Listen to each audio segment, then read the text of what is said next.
검찰은요, 이번 기각 결정을 놓고 법원이 정치적 고려를 한 거라면서 이 책임을 돌렸습니다. 법원 결정문에 조목조목 반박을 하면서 목소리를 낸 상황입니다.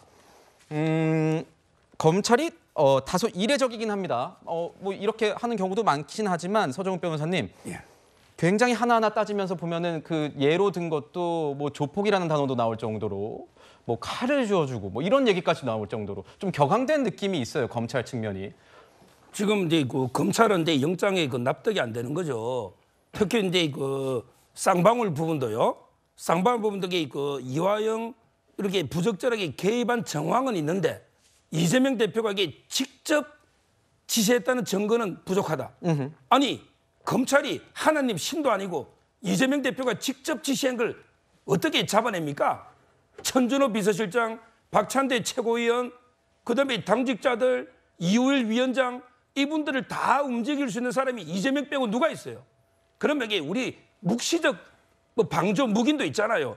상식 경험칙에 의하면 이거는 이게 이재명 대표가 해유, 증거인멸, 사법방해, 최종 사령탑이다. 이렇게 경험칙에 추정할 수 있는데 이걸 직접 증거를 대라면 어떻게 이걸 그럼 이재명 대표가 남들 다 보는 데서 뭐 증거인멸해라 이렇게 합니까? 이건 말도 안 되는 저는 이게 입증을 요구하는 거고요. 저기 아까 조국 교수가 한마디 안 하면 안 될 것 같아서 조국 교수가 이제 이거 376배 압수수색을 했잖아요. 한마디만 물어보고 싶어요. 검찰이 판사 도장을 이게 위조해가 오리부치가 사기해서 영장을 위조해가 압수한 겁니까? 그거 아니잖아요. 본인이나 정경심 교수는 동양대 총장부터 오리부치가 위조하고 허위 만들어서 했지만 검사는 판사가 발부해준 영장을 그대로 집행한 거지 위조해서 판사 도장을 위조해서 압수한 게 아니에요. 지금 이재명 대표의 죄가 워낙 많고 특히 배모씨 법인카드만 130번 압수액이 되고 이러니까 이게 횟수가 많은 거예요. 그런데 검찰은 이재명 대표를 봐줘가지고 집도 안 했죠. 핸드폰도 안 했죠. 차량도 안 했죠. 의원회관도 안 했잖아요. 당대표실도 안 하고 이재명 대표에 대해서 압수액이 하나도 없어요. 저는 따라서 이런 식으로 검찰을 공개하면 안 된다. 이 말씀드립니다. 제가 아까도 말씀드렸지만 검찰은 뭐 특히 이 직접 증거가 부족한 부분 여기에 대해서 굉장히 날선 반응이었는데 조폭 두목에 빗대는 것처럼 굉장히 거친 반응을 내놨거든요. 여기에 대한 입장은 좀 어떠십니까? 일단 그 말씀을 좀 먼저 드리고 싶어요. 지금 조국 장관 표창장 얘기가 나왔는데요. 유우성 간첩 조작 사건에서 국정원이 문서 위조를 했습니다. 그걸 검찰이 재판부에 증거로 제출했습니다.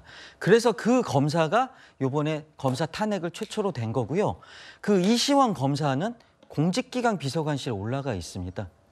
그게 검사들이 위조된 문서를 재판에 사용한 그런 사례가 있었다는 말씀을 드리고요. 왜 이런 얘기를 하냐면요. 조국 장관이 표창장 위조한 거 수사할 수 있어요. 그렇지만은 검찰이 그런 문서 위조된 문서를 재판에 사용한 거에 대해서는 책임을 묻지 않고 오히려 공무원의 공직기강을 다룬 공직기강 비서관, 대통령실에 그게 됐다는 것 자체가 불공정하다는 말씀을 드리는 거죠. 그렇지 않습니까? 이게 어떻게 정의로운 나라입니까? 그러니까 검찰이 비판받는 이유가 그거예요. 이재명 대표한테 한동훈 장관이 뭐 자범이든지 중범죄자든지 이렇게 놀릴 수 있어요. 그렇다면은 김건희 여사는 뭡니까? 김건희 여사도 자범이라든지 중범죄자라고 의혹을 받고 있지 않습니까? 그럼 똑같은 잣대를 대면은 검찰이 무슨 짓을 하든지 용납을 하고 그걸 수용할 수 있고 그거를 공정하다고 생각할 겁니다.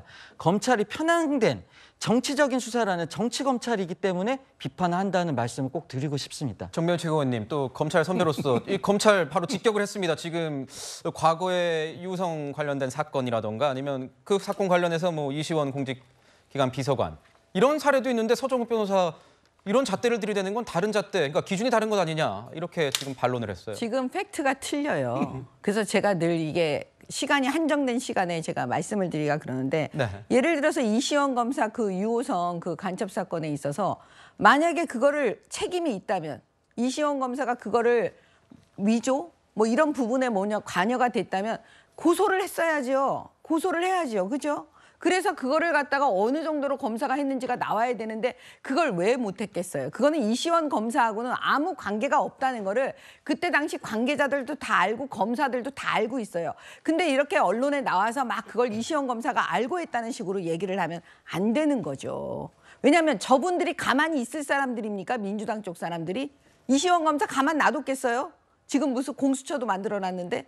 그렇기 때문에 그거는 이시원 검사가 진짜 허위 사실에 의한 명예훼손으로 고소할 수 있는 사건이에요. 저렇게 얘기하면. 저 사실 그 내용 다 알고 있거든요. 네. 그러니까 그런 식으로 말씀하시면 안 될 것 같고요. 우리 정책원 제가 말씀드린 항상 협박하는 말씀하시는데요. 협박이 아니에요. 왜냐하면 언론에 자, 나온 얘기만 한 잠깐만 겁니다. 네. 언론에 나온 얘기만 한 거고요. 아니. 제가 말씀드린 이런 거죠. 검사들은 룸사롱에 가서 성접대를 받더라도 그 96만 원으로 딱 잘라가지고 김영란법에 의해서 처벌받지 않은 사례도 있었고요.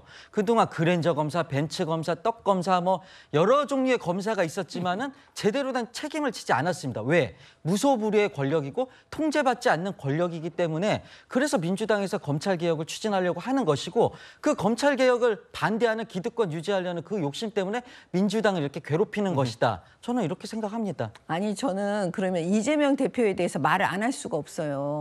세상에 어느 정치인이 검사를 과거에 사칭해가지고 검사 사칭죄 이런 게 전과로 있고 음주운전 전과가 있고 이제는 위증교사까지 한 게 다 이번에 판사가 인정했잖아요. 이재명 대표가 위증교사한 것은 맞다는 식으로 다 인정했잖아요. 이런 사람이 지금 야당의 대표고 국회의원이에요. 국회의원들의 갑질에 대해서는 어떻게 생각합니까? 예, 대한민국 국회의원들이 세상에 그 영장 판사한테 가가지고 그걸 하지 못하도록 그거 체포 동의안을 계속 지금 부결시켰잖아요. 이번에 한번 가결시킨 거예요. 그래서 심사 받을 수 있도록 이번에 민주당이 한번 한 거잖아요. 그렇죠? 그런데 그거를 했던 사람들 색출해내겠다고 하는 게 지금 민주당 국회의원들이에요. 이런 그 친명계 민주당의 이런 갑질은 또 어떻게 해야 돼요? 이게 민주주의에 맞아요?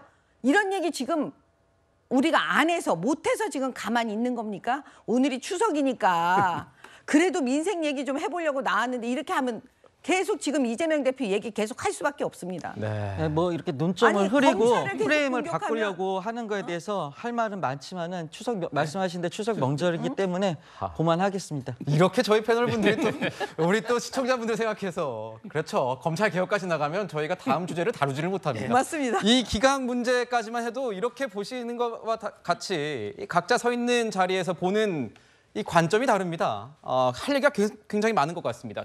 기강 얘기를 다뤘다면요. 조금 더 정치적인 얘기로 좀 이 내용을 풀어보도록 하겠습니다.